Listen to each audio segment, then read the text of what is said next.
ঠাকুর মা স্বামীজির শ্রীচরণে ভক্তিপূর্ণ প্রণাম জানিয়ে আজকের নিবেদন বেলুড় মঠে প্রথম দুর্গাপূজা। বেলুড় মঠের প্রথম দুর্গাপূজা বিষয়ে এ যাবৎ দুজন প্রত্যক্ষদর্শীর বিবরণ পাওয়া যায়।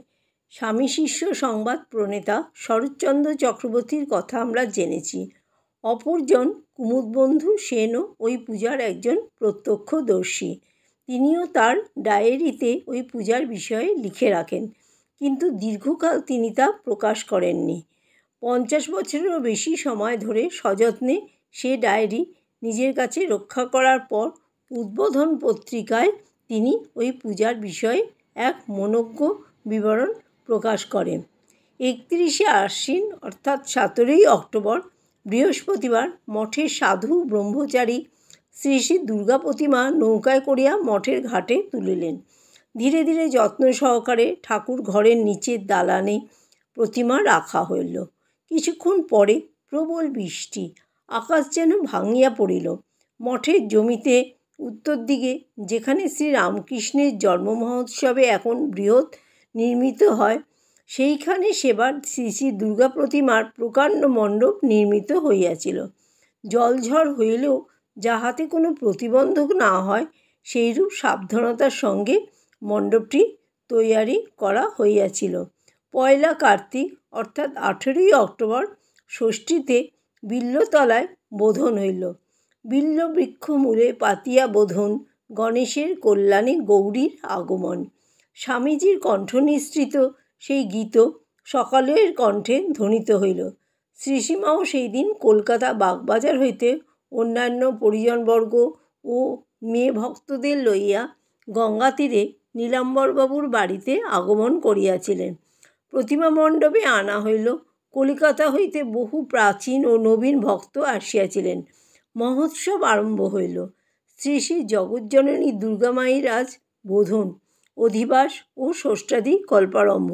অগ্রে শ্রী শ্রী মায়ের অনুমতি লইয়া পূজা করিতে বসিলেন ব্রহ্মচারী কৃষ্ণলাল এবং তন্ত্রধারক হইলেন পূজ্যপাদ স্বামী রামকৃষ্ণনন্দের পূর্বাশ্রমের পিতৃদেব ঈশ্বরচন্দ্র চক্রবর্তী। ঈশ্বরচন্দ্র সুপ্রসিদ্ধ তান্ত্রিক সাধক পণ্ডিত জগন্মোহন তর্কালঙ্কারের মন্ত্রশিষ্য ছিলেন। প্রতিমার সম্মুখে যখন পূজক ব্রহ্মচারী ভক্তিভাবে অর্চনায় সমাসীন, পার্শ্বে দীর্ঘকেশ শুশ্রূষমণ্ডিত রুদ্রাক্ষ মালা পরিশোভিত তেজদীপ্ত কায়ায় বস্ত্রধারী তন্ত্রধারক ঈশ্বরচন্দ্র সুললিত কণ্ঠে মন্ত্রোচ্চারণ করিতেছিলেন, তখন দর্শনার্থীরা তন্ময় চিত্তে মন্ত্রমুগ্ধবৎ উহা দর্শন ও শ্রবণ করিতেছিল। পুণ্যসলীলা ভাগীরথী বক্ষে প্রাতঃকালে রসুন চৌকির সানাই মধুর সুরে নানা রাগিণীতে বাজিতেছিল এবং মাঝে মাঝে ঢাক ঢোল দুই কুল পরিপ্লাবিত করিয়া মহাময়ীর পূজাবার্তা বীরগর্বে ঘোষণা করিতেছিল। বালি উত্তরপাড়া বেলুড়ের স্থানীয় অধিবাসীদের স্বামী বিবেকানন্দ এবং মঠের সাধুদের সম্বন্ধে কিম্ভূত কিমাকার ধারণা ছিল দেখিয়াছি। কেহ কেহ ফল মিষ্টি প্রসাদদ্রব্যের গ্রহণ করিতেও কুণ্ঠিত হইত, কিন্তু মঠে ষোড়শোপচারে শ্রী শ্রী দুর্গামায়ের শাস্ত্রবিহিত বিস্তারিত পূজা আনুপূর্বিক সকল অনুষ্ঠান শুদ্ধাচারে ক্রিয়াকলাপে তাহাদের চিত্তে মঠ ও স্বামীজির প্রতি শ্রদ্ধা ও ভক্তির উদ্রেক করিল। নিষ্ঠাবান ব্রাহ্মণ পণ্ডিতেরাও আনন্দে প্রসাদ গ্রহণ করিলেন। সেই অপূর্ব পরিবেশ, আধ্যাত্মিক ভাবতরঙ্গ সকলের অন্তর স্পর্শ করিয়াছিল। শ্রী শ্রী মার নামে পূজার সংকল্প হইয়াছিল। তাহার অনভিপ্রেত বলিয়া পূজায় পশু বলিদান হয় নাই। ভক্তেরা দেখিয়াছেন, একদিকে দশপ্রহরণধারিণী সিংহবাহিনী অসুরদলনী দশভুজা, দক্ষিণে সর্বৈশ্বর্যদায়িনী লক্ষ্মী ও সিদ্ধিদাতা গণেশ, বামে পরাবিদ্যা স্বরূপিণী জ্ঞানদাত্রী কমলাদলবাসিনী সরস্বতী ও দেবসেনাপতি কার্তিকেয়। মৃন্ময়ী মূর্তিতে চিন্ময়ী দেবীর আবির্ভাব। অপরদিকে স্বয়ং মহাশক্তি মানবী দেহে শ্রী শ্রী জগজ্জননী মাতৃরূপে অবতীর্ণা, উপাস্য ও উপাসিকভাবে পূজামণ্ডপে বিদ্যমান।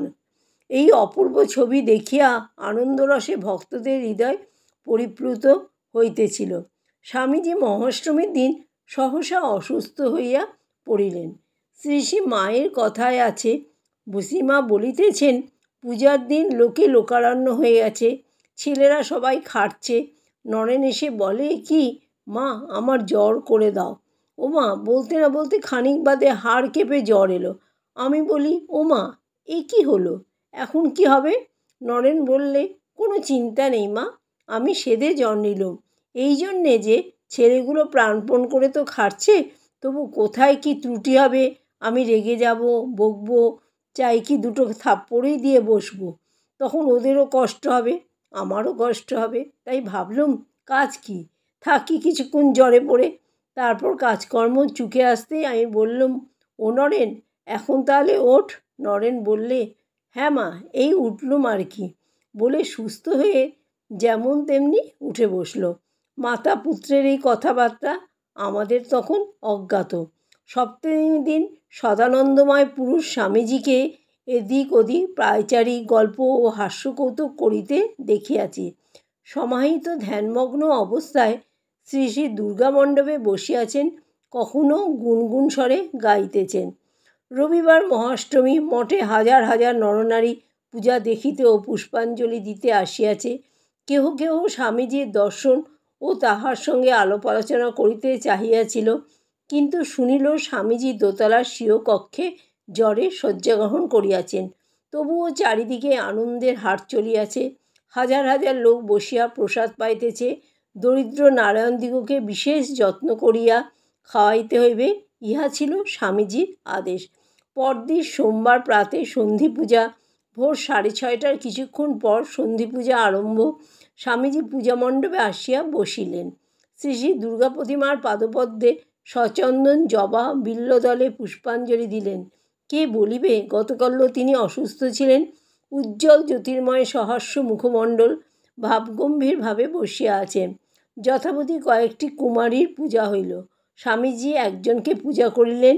সে এক অপূর্ব দৃশ্য। শ্রীসীমা উপস্থিত ছিলেন। মহানবমীর সন্ধ্যা। আরাত্রিকের পর স্বামীজি স্বয়ং ভজন গান ধরিলেন। ঠাকুরের যেসব গান নবমীর রাত্রিতে গাইতেন, উহাদের কয়েকটি গাওয়া হইয়াছিল। 5ই কার্তিক মঙ্গলবার, বিজয়া দশমী। অপরাহ্নে দলে দলে লোক মঠে প্রতিমা বিসর্জন দেখিতে আসিল। গঙ্গা তীরে মঠের ঘাটটি লোকে লোকারণ্য হইল। তখন ঢাক, ঢোল, রসুম চৌকি এবং সঙ্গে সঙ্গে ইংরেজি বাদ্য ব্যান্ড বাজিয়া উঠিল। গঙ্গাবক্ষে প্রতিমা যখন নৌকায় তোলা হইতেছিল, চারিদিকে মহামায়ী কি জয়, দুর্গা মায়ী কি জয় শত শত কণ্ঠে ধ্বনিত হইল। এই সময়ে স্বামী ব্রহ্মানন্দ একটি বৃন্দাবনী চাদরের গাতি বাঁধিয়া সেই নৌকায় আরোহণ করিলেন। দেবী প্রতিমার সম্মুখে ভাবে বিভোর হইয়া তালে তালে মধুর নৃত্য করিতে লাগিলেন। মহারাজের সেই অপূর্ব মনোরম মধুর নৃত্য সকলে নির্বাকভাবে মুগ্ধ নেত্রে আনন্দ উৎফুল্ল হৃদয়ে দর্শন করিল। স্বামী যে ভগ্ন স্বাস্থ্যে ভিড়ে নিচে নামিয়া আসেন নাই, কিন্তু পরে মহারাজ নাচিতেছেন শুনিয়া মঠের দোতলার বারান্দায় আসিয়া দাঁড়াইয়া নৃত্য দেখিতে লাগিলেন।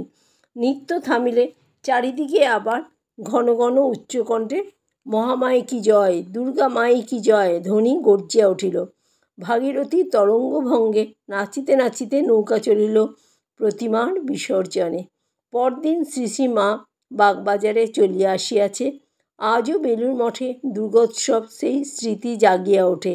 এখন শুদ্ধ সত্য ত্যাগী সাধু ব্রহ্মচারীদের অর্চনায় আনন্দময়ীর পূজার আনন্দ ও অপূর্ব ভাব উদ্দীপিত হয়, তাহা অন্যত্র দুর্লভ।